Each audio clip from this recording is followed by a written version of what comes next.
What is going on, everybody? In this video, we're going to be ranking every single climbing hold on a tier list. Now, just as a quick disclaimer, these placements do directly come from the word of God, so if you disagree with anything in this video, I suggest you change your opinion as soon as possible or risk being banished to a very, very bad place. Coming in hot, our first hold is the 2-finger pocket. Now already, I have a personal vendetta against this hold because around a month into climbing, I had just done my first V6 on the slab wall, and I decided it was a good idea to hop on another climb that was only pockets. As you can imagine, I immediately popped something in my forearm. But not only that, because a year later, I had my best session ever on my gym's spray wall. And then to cool down, I hopped on this random V2 somebody in the gym had set, and little did I know, this V2 was actually like a V6 that featured a massive move from one 2-finger pocket to another, and my lumbrical has been hurting ever since. So, you know what they say, fool me once, shame on you. Fool me twice, get banished into C tier. Next up, we have any kind of slopey arete. Now, here I have a picture of Livin' Large in Rocklands, which is honestly one of the best boulders in the world. But Livin' Large is not peak because it's an arete, right? It's peak because it's Livin' Large. And most aretes are absolutely terrible. I mean, they're all about like good technique and like friction. And those are two things that I'm personally not a huge fan of. So we're gonna be putting slopey aretes in the B tier because there's nothing bad about them, but at the same time, you would probably rather be climbing something else. Unless you're on like a 30-foot mega line in Rocklands, but that's cheating. Moving on, we have the 3-finger pocket. Now, this hold is significantly less tweaky than the 2-finger pocket, but it's also kind of less cool. I mean, dominating like a 2-finger pocket looks really cool, but nobody really cares about the 3-finger pocket as much because you're basically just dragging at that point. But because this hold has yet to hurt me, I have no problem with putting it in the bottom of B tier. Up next, we have the good old-fashioned bucket jug. Now, I was originally gonna put this in like B tier because you don't really think about jugs too much when you're thinking about your favorite holds. But the more I thought about it, the more I realized that we need jugs in our lives, right? Like, imagine a world with no jugs. Every top out would be terrible. Every finishing match would be annoying. And for most of us, the jug is the only time we'll ever be able to take a massive swing on one arm and feel like a superhero. So for all those reasons, I'm actually gonna be putting the jug at the very top of A tier. Alright, so up next we have the chicken wing. Now, I'm gonna be honest with you guys, I don't even know what the fuck this is, but I think I saw the Wide Boys do this once in their cellar, and it looked pretty funny when they were doing it, like they were doing like curls. But I imagine like if you actually had to climb using this technique, it would probably be pretty miserable. So I'm gonna be putting the chicken wing in the top of C tier. Now, I actually have never tried this hold. Maybe it's phenomenal, but something tells me it's probably pretty ass. So up next, we have one of the big hitters, and that is the compression sloper. Now, this is gonna be any situation where you have 2 slopers in both of your hands as side pulls, and you're able to just squeeze between them. Now, I absolutely love this style of climbing. There are very few things in life that are as enjoyable as slapping, hugging, and squeezing your way up a massive fridge while holding on for dear life, using every part of your body. My favorite thing about compression climbing is just how much you can get your entire body involved and not just rely on your fingers, as is the case with a lot of other climbing. So it's for all these reasons that the compression sloper is going to be the first entry in the S tier. So up next, we have these half moon sloper dishes. Now, I think dual techs can be done really, really badly, but also really well. And this is one example where I think it actually works pretty well. These holds are bad enough to have really interesting movement, but they're good enough to not be completely unusable. And they're just kind of fun to climb on. So we're gonna be putting these dishes into the A tier.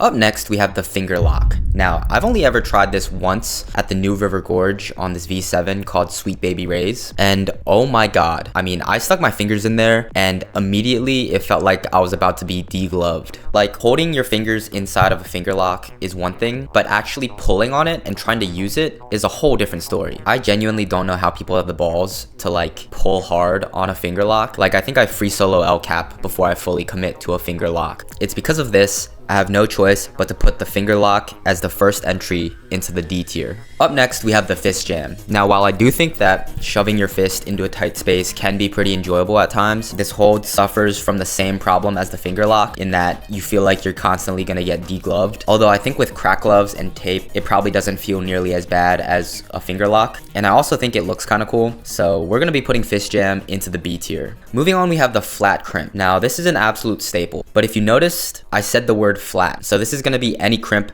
that is at a near perfect 90-degree angle from whatever surface you are on. Now, unfortunately, this hold has a lot going for it, but it also has a lot that's keeping it from really being elite. The fact that it's flat means that at steep angles, it's kind of a pain to climb on, and also very skin and friction dependent. So because of that, I can't give it anything higher than an A tier, and we're gonna have to wait for other crimps to dethrone it. So going forward, we have the Gaston. Now, Gaston, she gets around, right? Like, everyone loves a good Gaston, and for good reason. Hitting a hold with an entirely straight arm and then slowly building your feet up so you can crank your shoulder into the hold is just a universally positive experience. Not to mention, your shoulder is one of the most fun muscles to train in general, whether you're climbing or not. So Gastons are gonna be the second hold that lands in the S tier.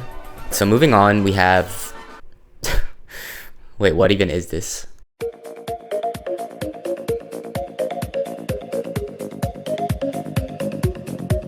Okay, so apparently this is like a hand fist jam stack or something, and it's used in off-width climbing. To be honest, if I ever saw anybody doing this at the gym, I would be pretty scared. Like, I actually might just pack my bags and go home. I feel like the amount of aura you'd farm from successfully using this technique would just be like off the charts. But you know what? Because I love the wide boys so much, and I think off-widthing is like what they live for, I don't know, I'm just gonna put this in the A tier. All right, so next up we have the creme de la creme, the absolute mother of all holds. Now, I don't care who you are or what you do. There is simply nothing better in life than bearing down on a tiny Incut crimp that you can get behind. There's simply nothing better. And if you disagree with that, one of three things are true. Either 1, you can't crimp, 2, your fingers are always injured, or 3, all of the above. Okay, this is like Brawl Meta Knight. It is untouchable. The entire metagame revolves around this hold. If you want to be a pro Geometry Dash player, which game mode do you practice? That's right, the wave, because every top player is wave carried. Now, if you want to be a pro climber, which hold should you practice? That's right, the Incut crimp, because every elite climber that's pushing the boundaries of the sport, they're crimp carried, and for good reason. The Incut crimp is going to be making an appearance in the mythical SS tier.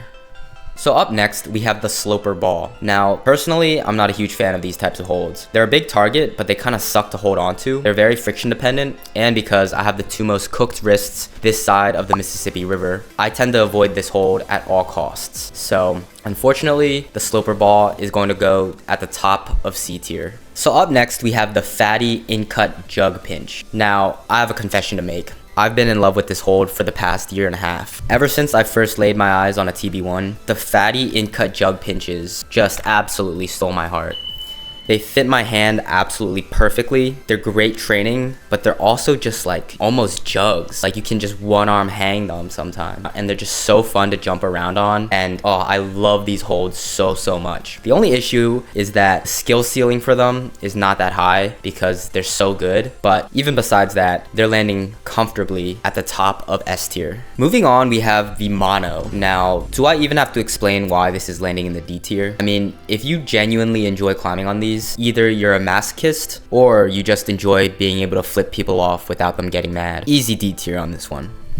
Next, we have the no text holds that have become pretty common in the World Cup circuit. Now, like a lot of people, I first stumbled across this from the documentary that was uploaded to YouTube. And when I watched that documentary, I was like, oh, this is pretty interesting. It's a cool story. They clearly put a lot of thought into this hold, and you know, maybe it's a good thing that they have this in the World Cup. But then I actually climbed on them. And I don't know if it's because it was in the middle of summer, but holy shit, these are the greasiest things I have ever touched in my entire life. It genuinely felt like 10 kids had like a pizza party and none of them washed their hands and they immediately just started climbing on these holds. This was my first and last experience climbing on these, so maybe I'd have a change of heart if I tried to climb on them in sub 100-degree weather, but the way that they felt, I have no choice but to put this in D tier as well.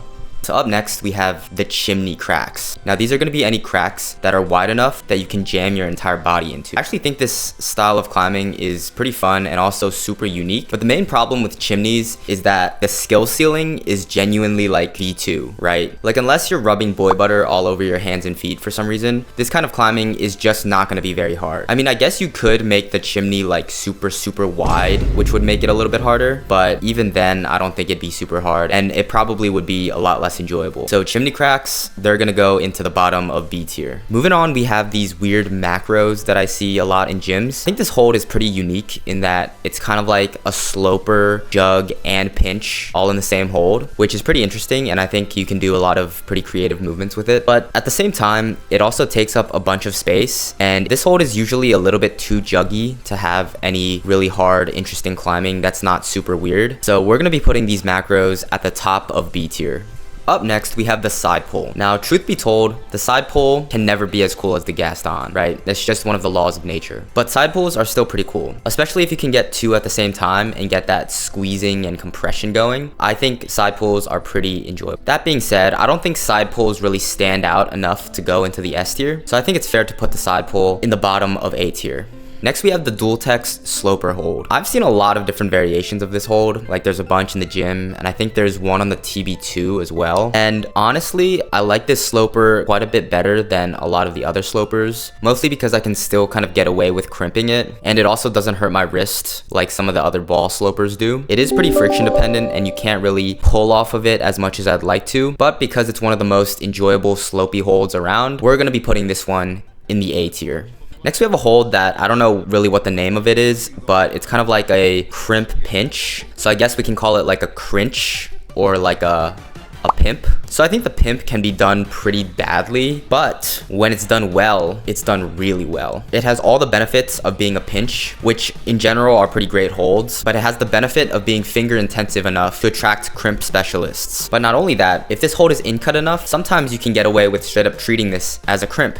So for all these reasons, I'm gonna be putting the crinch into the S tier. Moving on, we're gonna be talking about the jug ball. Now, unlike the sloper ball, the jug ball is actually very enjoyable to climb on. The feeling that you get when you hit this hold completely perfectly is honestly pretty amazing. It's good enough to be considered a jug, but you still have to engage pretty hard to stay on, especially if you're flying towards it, which you usually are. This hold's also nice and multi-directional, like you can kind of come at it from any angle and it climbs differently depending on where you hit it. But the only thing is, when I compare it to other holds that it climbs similarly to, such as the fatty in-cut jug pinches, it does fall a little bit short in terms of enjoyability. So we're gonna be putting the jug ball into the bottom of A tier. Up next, we have the sloper rail. This is gonna be any like large slopey hold that is longer than it is like girthy. To me, this hold is significantly more enjoyable to climb on than the sloper ball, but at the same time, I'm not gonna be going out of my way to climb on this. When I climb, I like grabbing stuff. I like engaging. I don't wanna just hang off of a hold from my wrists. That being said though, I won't actively avoid this hold most of the time, so I don't know, bottom of B tier seems fair. Next up, we have the Slopey crimp, or I've also heard this called a slimper before. Now this is gonna be any crimp that slopes away from the wall at more than a 90-degree angle, or this can be any flat crimp that has no texture and you climb on at a steep angle. Now my brain genuinely cannot understand this hold. I have no idea how people pull off of these. I've done around 70 V8s on the tension board 1, but there's this one stupid ass V8 that I've seen some people call soft, where the last move involves pulling off of 2 of these slopey crimps, and my brain genuinely doesn't understand this move. I think I've fallen on this move around like an Avogadro's number of times at this point, and it just doesn't make any sense to me. So because of that, I have no choice but to put this into the top of C tier. Up next, we have the Slopey pinch. Now, in my opinion, pinches are meant to be grabbed, and they're meant to be grabbed hard. But a lot of these Slopey pinches, even though they're really good for training, are just not very enjoyable to grab. Your brain thinks that they're gonna be like a jug, but then you touch them and they feel like you're grabbing air. Now with that being said, they're not all bad, and depending on the amount of slope, I think sometimes they can work really well, such as the Slopey pinches on the tension board 2. But in general, Slopey pinches are definitely not as enjoyable as in-cut ones. So we're gonna be putting the Slopey pinch into the B tier. Moving on, we have the hand jam. This is one of the only crack climbing techniques that actually looks like it could be pretty enjoyable and not just like some kind of masochistic fantasy. It's also like the bread and butter of all crack climbing. I still personally don't like it that much because I still think it's super painful, but I'm probably doing it wrong. So we're gonna be throwing the crack climbers a bone, and we're gonna be putting the hand jam into the A tier. Well, up next we have the bruh, I've genuinely never seen this in my life.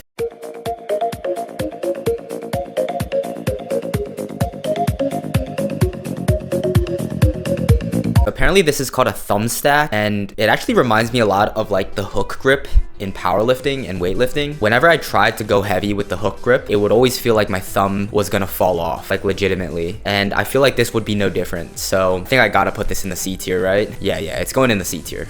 Okay, so next we have another one of the big hitters, and that is Underclings. Now for the most part, I absolutely love Undercling. Being able to dominate an Undercling is very much enjoyable, and plus, you actually get to use your biceps while you're climbing. My main issue with Underclings is that my wrists just stay cooked for some reason, and so I tend to have to avoid them, but I honestly think that's like a me issue and not an Undercling issue. So I think I'm gonna put Underclings at the very bottom of S tier. Moving on, we have the volume. I've seen people say that they really like holding on to volumes, but personally, I absolutely hate these. I remember in my old gym, there was one day that I was able to almost clear every single V8 in the gym, but there was this one V8 that everyone says was soft, and it involved just slapping up this volume, and I don't know if it's like a skin thing, but genuinely I couldn't even hold any of the positions that involved like this volume. I have no idea why, but I just don't know how to use volumes. I also just don't find volumes to be very enjoyable because when they're jugs, they just like cut into your skin, and when they're slopers, they're just ass. So I'm gonna have to put volumes into the top of C tier. Alright, next we have the... Alright, I know I've said this about like every single crack climbing hold, but I deadass don't know what this is.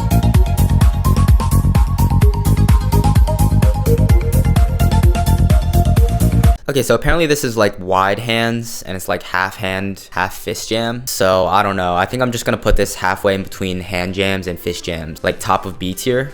I don't know, that looks about right. Up next, we have any aggressive 3-finger crimp. So these holds are like too small to fit 4 fingers on, but they're way too crimpy for you to drag. So good examples of these are like the foot holds on the kilter board. Now, I don't know why this is the case, but whenever I can't use my pinky in a crimp, I feel like I lose about like 85% of my strength, which makes no sense because like, you know, the pinky shouldn't be that strong. Maybe it's because my ring finger's super weak. I have no idea. But generally, crimping with the pinky is way more enjoyable than crimping with 3 fingers, at least in my opinion. I'm kind of in between C tier and B tier for this one, but the fact that I picked the kilter footholds as the picture is making me want to put this in the C tier because those are pretty ass to climb on. So I'm just gonna put this into the very top of C tier. Okay, so next we have the skinny Incut jug pinches. These are like the skinny pinches that still involve like most of your hand and aren't crimp pinches that involve mostly your fingers. Now this is a very solid hold. It's not gonna change your life like an Incut crimp or fat pinch might, but it is something that you look forward to. Like nobody's gonna complain about a nice ergonomic pinch. So because of that, we're gonna be putting this into the A tier.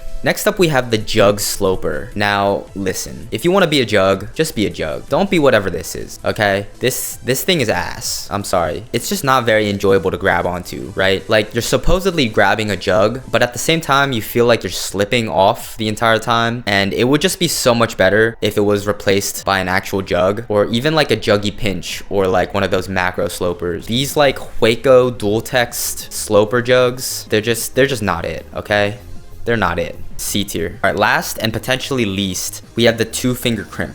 This is any hold that's so small that you can only fit 2 fingers on, but too aggressive to drag like a pocket. Now, I've never had to use this before, and I kind of hope I never have to, unless I'm climbing like V14. This is a picture of Andra flashing Jade, and he's literally like full crimping with his middle 2 fingers. Now, I don't know how you develop the balls to full crimp using 2 fingers on a flash burn, but maybe this is why Andra can flash Jade, and I'm still hard stuck on the V5 in the corner. We're gonna have to put the 2-finger crimp into the D tier. By the way, I tried to find like a mono full crimp, but I couldn't find it ever being actually used. So maybe that would be like the only hold I would put into F tier. Oh, you thought we were done? I'm realizing I forgot a few holds that I wanted to include. So we're gonna hit the rapid fire bonus round. Up first, we have the bubble wrap hold. These are really unique, and while they don't feel the most comfortable, I do appreciate that they try to do something different, and the skill ceiling for these are actually really high, as evidenced by the infamous bubble wrap project in the cat's spray wall. So we're gonna be putting these at the top of B tier. Next we have the finger bucket. Now you might think, oh, this is just an Incut crimp, but no it's not, it's too juggy. These, while they climb pretty well, they always like tend to cut into my skin, especially the ones that are like more than a pad deep. So this is also going to be going into the B tier. Next we have these weird triangle crimps. Now I have no idea why anybody would choose to climb on these instead of just like normal crimps, or at least have like the bottom just rounded. These are going to be going into the very bottom of B tier. Up next we have these like really long fins that I see a lot in gyms nowadays, and I actually think these work super well. Setters can use them in like a bunch of different ways. They're usually not super good, but they have a lot of potential for interesting setting, so these are going to be going into the A tier. Finally, we have these Incut slopers. I'm realizing the term Incut sloper might be like an oxymoron, but these are relatively like interesting to climb on. The main issue is that the lip tends to cut into your skin like quite a bit. That definitely knocks it down a few pegs. B tier. Alright, so that's the tier list. If you like the video, be sure to like and subscribe. I'm trying to get to 2,000 subs by the end of the month. Alright, see ya.